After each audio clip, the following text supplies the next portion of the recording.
ऐसा सच आप कहते हैं कि अगर एक हिंदू का खून बहेगा तो हम 10 मुसलमान का खून बहाएंगे?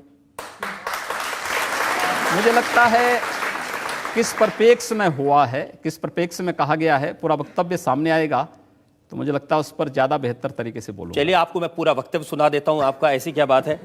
ये वीडियो हमारे पास में है 27 जनवरी 2007 का, गोरखपुर में कैसे आपके मुंह से मशीन गन से भी ज्यादा आग निकल रही है, आपको सुनवाते हैं। अगर एक हिंदू का खून बहेगा तो एक हिंदू के खून के बदले आने वाले समय में हम प्रशासन से एफआईआर दर्ज नहीं करवाएंगे, बल्कि कम से कम 10 ऐसे लोगों की हत्या अवश्य करवाएंगे जो लोग किसी कतई अब बर्दाश्त की सीमाएं समाप्त हो चुकी हैं। अगर कोई हिंदुओं के घरों और दुकानों में आग लगाता है तो मैं नहीं मानता हूं कि आपको इन सब कृत्यों को करने, इस प्रकार के कृत्य करने से कोई रोकता है। बंधुओं, ये सब सीमाएं स्वाभिमान और सम्मान की पराकाष्ठा को तोड़ती जा रही हैं और आज आप सबको इसके खिलाफ अपनी लड़ाई को लड़ने की तैयारी करनी चाहिए। मैन जी पूरे फ्लो में बोल रहे हैं आप, भगवा वस्त्र पहन के, साधु का रूप धारण करके इस तरह की नफरत की बात करना ठीक है? देखिए, मैंने उस बात को कंडीशनल कहा है।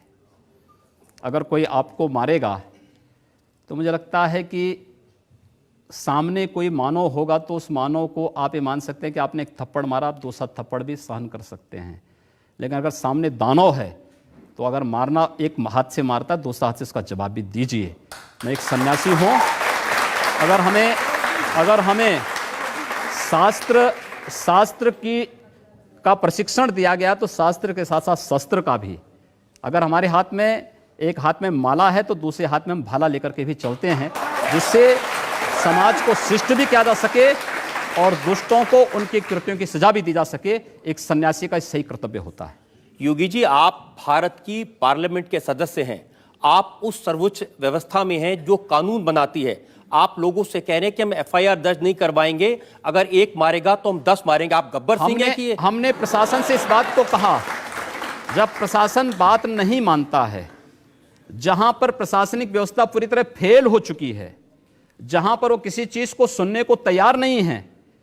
गोरखपुर में दर्जनों व्यापारियों की दुकानें आग लगाई जा चुकी थी। एक व्यापारी की हत्या सरेआम इसलिए कर दी जाती क्योंकि हिंदू बालिका को जबरन मुहर्रम का जुलूस उस बालिका के साथ जबरन करने का प्रयास करता और वो व्यापारी उसको बचाने के लिए आता है तो उसकी हत्या सरेआम पुलिस की जीप से खींच करके, चाकू से गोंद करके उसकी हत्या कर दी जाती है। कोई इस बात को सुनने को तैयार नहीं। आखिर हम लोग बाकी इसके अलावा हमारे पास चारा क्या है? अपने लोगों को संगठित करके इस प्रकार के अन्याय का प्रतिकार करना। मुझे लगता है जब कानून और व्यवस्था फेल हो जाती है, जंगल राज हो जाता है, तो जंगल राज का जवाब जैसे को तैसा देने की तैयारी होनी ही चाहिए। योगी जी, प्रधानमंत्री नरेंद्र मोदी कहते हैं सबका साथ सबका विकास।